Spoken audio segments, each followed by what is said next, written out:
Oi, de casa, tudo bem?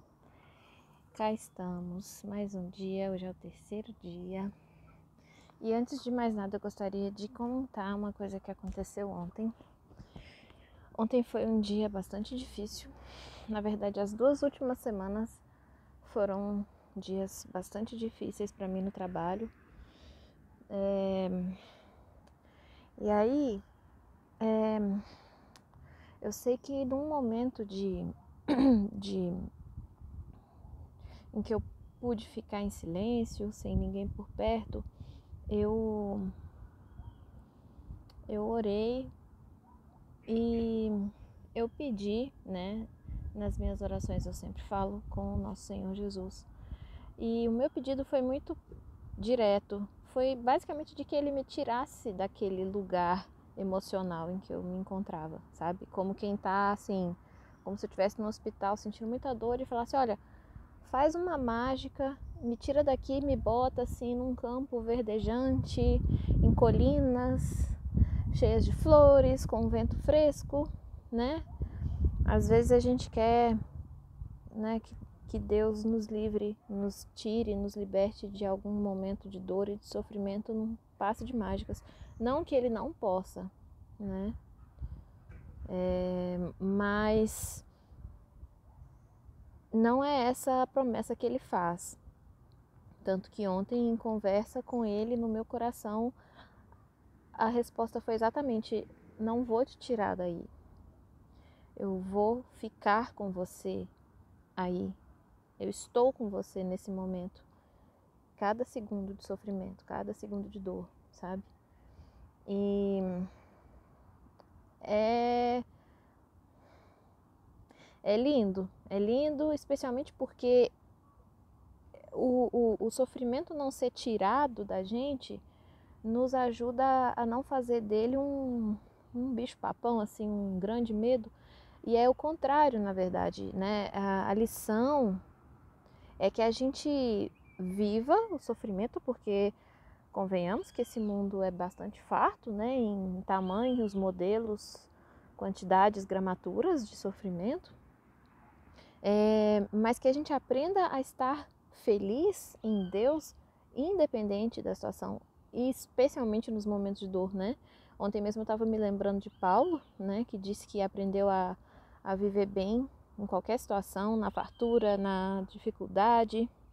Então, é esse o chamado da Bíblia, é esse o chamado de Jesus. Jesus não nos chama para viver uma vida glamurosa, perfeita, sem tristezas, mas de jeito nenhum. Ele foi o modelo de sofrimento, ele foi a pedra provada, né, no fogo, no sofrimento. E ele promete e ele cumpre, ele é nosso amigo fiel justamente por, conhecendo tudo que a gente passa e ser totalmente soberano em relação a isso, estar conosco, segurar nossas mãos, né, em qualquer momento. Então eu agradeço a Deus por não ter feito o que eu pedi, porque a gente não sabe pedir como convém, né? A gente às vezes quer uma coisa imediata e se Ele tivesse me atendido, e se de repente assim me viesse uma paz total no coração, coisa que às vezes acontece, tá, no momento de dificuldade, mas não foi o caso de ontem. Eu não ia aprender, não que eu já tenha aprendido, isso é para a vida toda, mas a gente vai querer sempre a resposta rápida, a solução rápida, né? E a Bíblia nos ensina a desenvolver uma intimidade muito preciosa com o sofrimento pela palavra, né? Por Jesus, né? Então,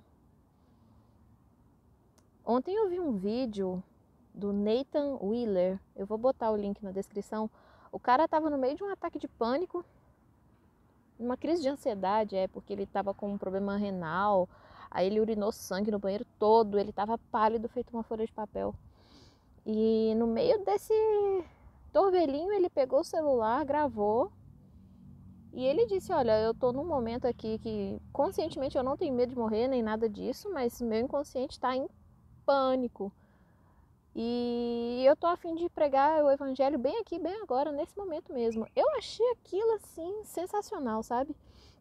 E para mim foi muito bom também, porque ele falou sobre a importância de a gente dar o nosso testemunho, por mais sem graça que ele possa parecer, por mais que a gente não julgue ele, sabe, nada, assim, não sei, por mais que a gente não acredite que isso possa tocar alguém, porque ele tem um testemunho, assim, eu não vi todos os vídeos dele ainda, ele dividiu em 10, eu assisti até o terceiro. Ele disse, e é uma coisa assim muito, assim, parece um filme, é um negócio doido demais. Ele falou, não deixe de dar o seu testemunho, de pregar o evangelho da sua maneira, porque tem gente que gosta de coisa de... Assim, cada tipo de testemunho vai despertar a atenção de pessoas diferentes, né? Para mim foi muito interessante, foi muito motivador ouvir o que ele disse, especialmente porque eu andei pensando onde eu fui me meter, para que eu fui ter essa ideia. Agora eu vou até o final, porque a Bíblia, quanto mais a gente lê, mais a gente tem a descobrir, né? E de certo modo ela serve assim para revelar o quanto a gente não conhece. É muito prazeroso, nos vivifica quando a gente entende, quando a gente aprende, quando a gente consegue transmitir alguma coisa, mas ao mesmo tempo é uma experiência que nos mostra assim com bastante rigor a nossa limitação, né? Bom, mas enfim, eu vou fazer a oração. Senhor Deus, como a minha amiga costuma iniciar as orações dela, que eu acho linda, ela ora assim: Pai querido, Pai bondoso, Pai amoroso, muito obrigada por esse momento, por esse fim de tarde tão gostoso. Muito obrigada por ter me permitido falar com o Senhor ontem com tanta intimidade. Muito obrigada por estar comigo quando ninguém está. Muito obrigada por me conceder te encontrar no silêncio e no vazio. Porque são duas garantias que a gente tem nessa vida, momentos de silêncio e de vazio. E é justamente aí que o Senhor brilha. É justamente aí que o Senhor brilha.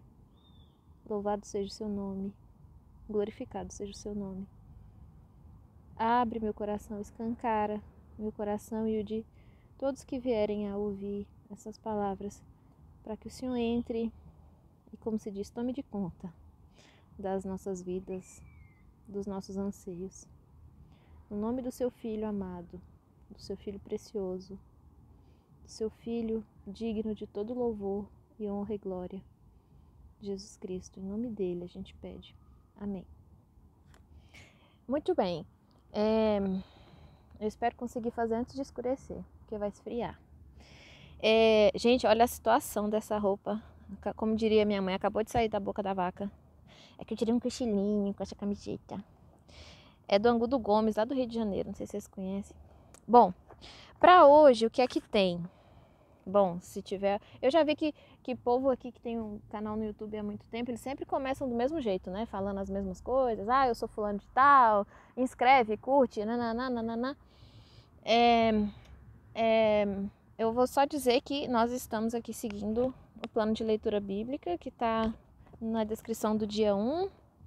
E hoje está previsto Mateus, capítulo 2, versículos 1 a 12, Atos, capítulo 2, versículos 1 a 21, Salmo 3 e Gênesis 5 a 8. Desnecessário dizer que é muita coisa, é desnecessário dizer que tem assuntos tratados aí que a bonita da Maria Emília não sabe nada. Tanto que eu li foi Mateus? Peraí, deixa eu abrir meu caderninho aqui. Eu falei, gente... Ah, sim, foi Mateus mesmo. Que fala do nascimento de Jesus, né? Aí, quando eu li sozinha, eu pensei assim, bom, o que é que eu tenho para comentar aqui com os meus conhecimentos? Que isso aqui me lembra a época de Natal, porque fala do nascimento de Jesus. Né, os reis magos. E chama atenção para o fato de que Jesus foi perseguido desde antes do seu nascimento, né? Se fosse uma figura qualquer, né? Mas ele sofreu perseguição, buscaram a morte dele o tempo todo, né? Muito bem, mas aí eu me comprometi a pesquisar mais coisas para poder comentar. E aí eu sempre pesquiso no Desiring God, que é o site lá do John Piper, né? E eu vou botar o link na descrição de um artigo que trata justamente desse trecho de Mateus 2:12. E olha, eu só vou dizer os pontos desse artigo, né, que realmente são fascinantes. Aí ele abre os olhos da gente para a Bíblia. Isso aqui é bom, quando uma leitura nos abre os olhos, né, para a gente enxergar detalhes que a gente não tinha percebido. Primeiro, ele chama a atenção para o aspecto de que os reis magos, eles adoram a Jesus de uma maneira com muita alegria, com muita felicidade. É descrito de uma forma quádrupla. Eu não tô com minha Bíblia agora, olha que eu não desci com ela. Mas assim, tá descrito como os reis magos. Ele não fala assim, os reis magos adoraram a Jesus com alegria. Ele usa 4 palavras para descrever a alegria dos reis magos em saber que o Messias tinha chegado. Isso é lindo, isso é lindo. E o John Piper tem, né, o ministério dele é justamente do hedonismo cristão, né, de buscar felicidade o tempo inteiro, só que não no mundo, mas em Deus, né? Muito bem. Então, o aspecto da alegria na adoração, na alegria em contemplar a glória de Jesus, é tudo na teologia da alegria do John Piper. E eu compro essa ideia, eu acho ela sensacional. É uma coisa que existe em quem nunca ouviu falar nessa teologia, obviamente, né? É natural. Quando a gente fala de uma pessoa que a gente ama muito, a gente já... o olho brilha, a gente já começa a sorrir, né? Não, quando você vê uma mãe falando do filhinho que nasceu, eu sempre pergunto, assim, quando tem algum colega de trabalho, alguém que teve neném, eu falo, e o pequenininho? Cara, o semblante da pessoa, assim, muda, é lindo de ver. Você toca no nome de uma pessoa, o coração dela abre, né? Tem uma parte na Bíblia, que acho que é Paulo que está dizendo assim, você crê na Bíblia? Você crê que Deus, que Jesus é o Filho de Deus? Alguma coisa assim, eu não estou falando certinho, eu sei que eu não estou, mas é alguma coisa nesse sentido. Aí ele fala, você faz muito bem. Saiba que até os demônios creem. Eles sabem, assim, cara, os demônios sabem a Bíblia melhor do que nós. Satanás tentou a Jesus no deserto pela Bíblia, ele não inventou a história da carochinha, não. Ele usou a Bíblia. Aliás, a Bíblia é um mecanismo de engano, né, usado com má intenção, assim, o tempo todo. Satanás fez isso, a própria Bíblia mostra isso, né? Não é segredo para o cristão isso, né? Então, qual a diferença entre, vamos supor, nós aqui que cremos e os demônios que também creem? A diferença é que eles não suportam a glória de Deus. E a nós, pela graça, né, pelo sacrifício de Cristo, pela graça que nos foi outorgada, a gente sente alegria na glória dele, entendeu? Glorificar a Deus é justamente sentir alegria na glória dele. E aí vem uma coisa interessante de um autor chamado Jonathan Edwards, acho que foi ele mesmo, brotherzão do C.S. Lewis, tudo no caderno, livro de prateleira aí do John Piper também. Em suma, os nomes não importam. Eu até queria assim não citar nomes, assim, não interessa quem falou alguma coisa. Se der uma bola dentro, perfeito, né? Porque senão a gente tende a ficar... Mas enfim, ele conta assim que ele tinha muita antipatia dessa história de dar glória a Deus, não sei o que ele pensava assim, parece uma mulher vaidosa que fica querendo elogio. Ele falou isso de Deus, sabe assim? Aí ele entendeu que dar glória a Deus é entrar na alegria de Deus. A prerrogativa, né, que Deus nos dá de louvar o nome dele é de entrar na alegria dele, comungar com a beleza, com a glória dele. Vocês têm ideia? E seria uma coisa completamente impossível se não fosse pela obra de Cristo. Então, Cristo nos dá o ticket, o passaporte para entrar nessa glória. Então, quando vocês lerem aí Mateus 2, de 1 a 12, vocês vão ver da radical alegria dos reis magos em ver o Messias, em ver Jesus, né? Que ia nascer. E tem o contraste, né? Tem Herodes que se sente ameaçado por isso, já busca logo matá-lo, né? Então, no artigo, John Piper chama atenção para o fato de que A existência de Jesus cria divisão. Ponto. Vai ter gente que vai gostar, vai ter gente que vai amar, vai ter gente que vai perseguir, vai ter gente que vai ficar indiferente. Inclusive isso é... Tem um cara curtindo um som ali, tá me desconcentrando. Tem gente que vai ficar indiferente, como os fariseus, né, a quem o Herodes consultou. Veja, o político estava mais interessado na vinda do Messias do que os próprios religiosos. Os religiosos foram, deram o recado, não, vai vir de tal lugar, tarará. E foram cuidar da vida deles. Não era hora de esses religiosos falarem, não, ó, vai ser tal dia, tal hora, de tal lugar, e você vai mandar a gente para lá, porque a gente também quer ir. Não, entendeu? Muito bem. Os reis magos demonstram que eles se submetem completamente à glória e à soberania e à realeza de Jesus, né? Porque eles o chamam de rei dos judeus, né? Quando eles, imagina, encontraram o bebezinho e se colocaram de joelhos, né? Para adorá-lo. E uma coisa interessante é sobre os presentes que os reis magos oferecem para Jesus, né? Que é mirra, ouro e incenso, né? Eu tinha lido em algum artigo um tempo atrás que todas elas são coisas refinadas pelo fogo. Mirra, na verdade, eu nem sei o que é, eu já pesquisei, mas eu esqueci. Mas o incenso, realmente, se você não botar fogo, você não sente o aroma. Ouro é refinado pelo fogo e é uma figura, né? A figura assim de refinar ouro na fornalha é usado na Bíblia de maneira recorrente, né? Que vai tirando as impurezas. E é o que Deus faz conosco. Quando a gente sofre, por exemplo, ontem quando eu estava boladona, é Deus refinando a gente. Porque quando as coisas saem de uma maneira que a gente não gostaria, quando a gente sofre, quando a gente se sente mal, a gente percebe que a gente não tem domínio sobre isso algum, que o mundo não está aí para nos agradar de maneira nenhuma.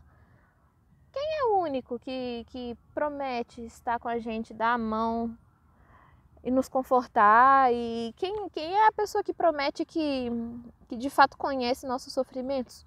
Eu só conheço Jesus. Entendeu? Você pode ter o marido de ouro, a esposa de ouro, o pai, a mãe, o amigo de carne e osso, mas assim, por motivos óbvios, eles não têm condição de estar com você o tempo todo, né, e tal. E outro, de agir também muito. Enfim. Peraí. Aí o John Piper oferece a interpretação de que, olha só como ele fala sobre os presentes oferecidos para Jesus, que não, tipo assim, ó, ele diz que se você vai encontrar um rei e você leva tipo uma cesta básica, arroz, feijão, óleo, ovo, caipira, é uma desonra para o rei, né? Outra coisa, se você vai e leva muito dinheiro, é um suborno. O John Piper argumenta que o que os reis magos estão oferecendo para Jesus é o que na verdade eles, reis magos, é o que eles mais gostam. Tipo, eu vou oferecer para Jesus uma coisa que eu gosto muito. Para quê? Para mostrar que eu gosto dele, Jesus, mais do que dessas coisas. Aí John Piper faz uma comparação com o jejum, inclusive, que é uma maneira de dizer, olha, eu gosto muito de comer, mas eu gosto mais da sua presença, eu gosto mais da comida que que o Senhor me dá, né? Jesus, quando ficou 40 dias no deserto e jejuou e teve fome, o diabo tentou dizendo isso, ó, faz essas pedras se transformarem em pão, se você é o Filho de Deus. Aí Jesus responde com a Bíblia, que é a maneira correta de você responder quando você é desafiado, seja por uma pessoa, seja no seu coração, a gente deve usar a Bíblia, não deve inventar alguma coisa. Ele diz, está escrito isso em Deuteronômio, né? Nem só de pão viverá o homem, mas sim da palavra que sair da boca de Deus. Então eu achei muito, muito interessante essa abordagem, né? Que quando a gente vai até Deus, a gente entrega para Ele o que a gente mais ama, né? Para mostrar para Ele que é o que Ele é mais precioso para a gente do que isso, né? Muito bem. Aí depois de Mateus 2,12 tem Atos, capítulo 2, de 1 a 21. Que aí ele fala do dia de Pentecostes, do Espírito Santo sendo derramado né, sendo derramado sobre toda a carne. Aqui nesse momento eu gostaria de citar um testemunho que eu ouvi, eu vou botar o link na descrição, que é do filho daquele comediante Costinha. Ele não é da minha época, eu só vi o rosto dele e me pareceu familiar mesmo. Assim, eu mostrei pra uma amiga, ela não gostou, eu fiquei até com a antipatia dela. Mas eu gostei muito desse testemunho. Assim, a voz do filho dele é muito boa de ouvir. Eu não sei, eu gostei do timbre da voz dele, do sotaque também. Achei muito engraçado, tem momentos que você ri, embora não seja essa a intenção principal. E ele conta um momento que ele vivenciou isso que os apóstolos viveram, sabe? Então, a gente lê na Bíblia como se fosse uma coisa muito distante. Aconteceu isso com eles, mas bora ver um brasileiro passando pela mesma coisa, né? Eu tinha separado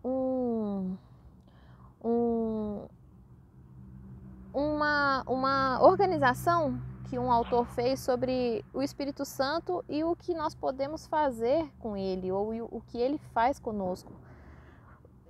O Espírito Santo é alguém a quem a gente pode resistir, contra quem a gente pode mentir. Por exemplo, Ananias, né, e a esposa deles, na Bíblia, em Atos mais para frente a gente vai ver isso. O Espírito Santo é totalmente livre, ele vem de maneira impetuosa e nos abre os olhos para a palavra, ele quais são as outras coisas? Ele nos consola, ele nos fortalece, né? Então, nossa, eu devia ter trazido escrito para poder ler tudo que ele falou sobre o que o Espírito Santo faz conosco. Eu vou botar no link da descrição. Muito bem, aí partindo para Salmo 3, que é o de hoje, né? Para mim foi muito bom ter lido. Na verdade, eu li ele ontem para já pensar no que eu ia falar hoje. Ou eu li hoje de manhã? Não, eu li hoje de manhã, foi.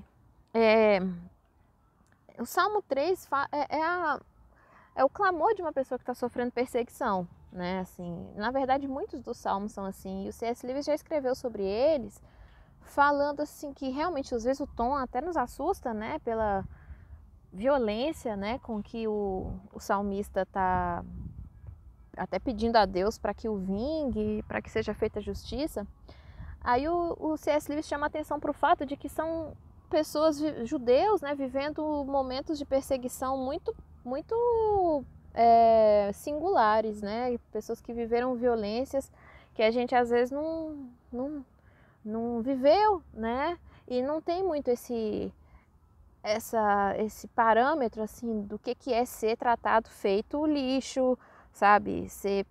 Sofrer preconceito e violência de toda espécie. Então o salmista muitas vezes recorre a Deus assim, de um buraco, de uma dor muito profunda, sabe? E realmente tem muitos salmos que são violentos, tem sim. Mas percebam que no salmo sempre a pessoa recorre a Deus para fazer a justiça dela, né? Hoje mesmo eu ouvi uma pregação que fala sobre a justiça. A justiça não pertence a nós. Deus falou: a vingança é minha, eu retribuirei. Então, se alguém faz conosco uma coisa que a gente não acha certo, claro, existem conversas que a gente pode ter, etc, etc, etc. Mas eu, pelo menos, não tenho a expectativa de efetivamente acalmar meu coração e ficar de boa só na conversa com a pessoa, porque a pessoa pode não entender tudo que eu tô falando, pode não concordar com tudo que eu tô falando, eu posso também não concordar com tudo que ela tá falando, mas eu, digamos, resolvo, eu acerto as contas, acertar as contas não, mas assim, eu boto a cabeça no lugar conversando com Deus. E olha só como é que isso realmente é uma coisa que eu aprendi com a Bíblia. Davi apronta todas, ele manda matar o marido da mulher porque ele queria ficar com a mulher e tal. E ele pede perdão para Deus. Então, até quando você está errado, a primeira pessoa a quem você deve pedir perdão é a Deus, porque é contra Ele que a gente peca em primeiro lugar, né? E eu ia falar, sim, lá acho que está em Êxodo, né? Quando Moisés vê o povo reclamando no deserto, falando todo tipo de horror para ele, que ele não devia nem ter tirado eles do Egito, não sei o que, começam a reclamar, xingar. Ele não vai estapear a cara de todo mundo, chacoalhar todo mundo, perguntar se eles não estão ficando loucos, será que eles não percebem que eles eram escravos e deixaram de ser escravos? Não. Ele ouve um monte de calamidade e se prostra, se joga, né? E conversa com Deus, entendeu?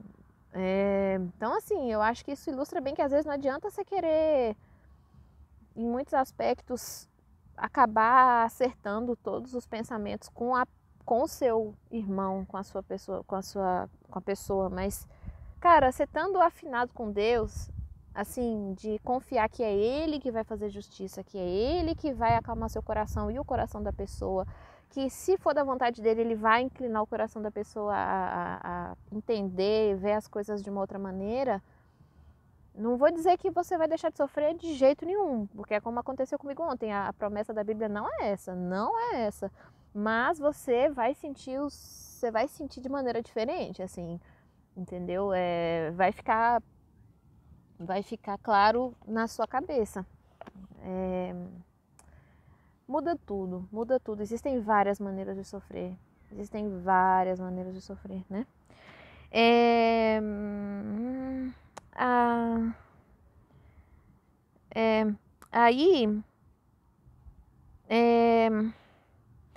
Aí, indo para Gênesis de 5 a 8, que é a última leitura, hoje acho que vai ficar menorzinho o vídeo. Tomara. Eu queria fazer sempre assim, tipo de 15 minutos no máximo, porque ninguém merece, né, amigos?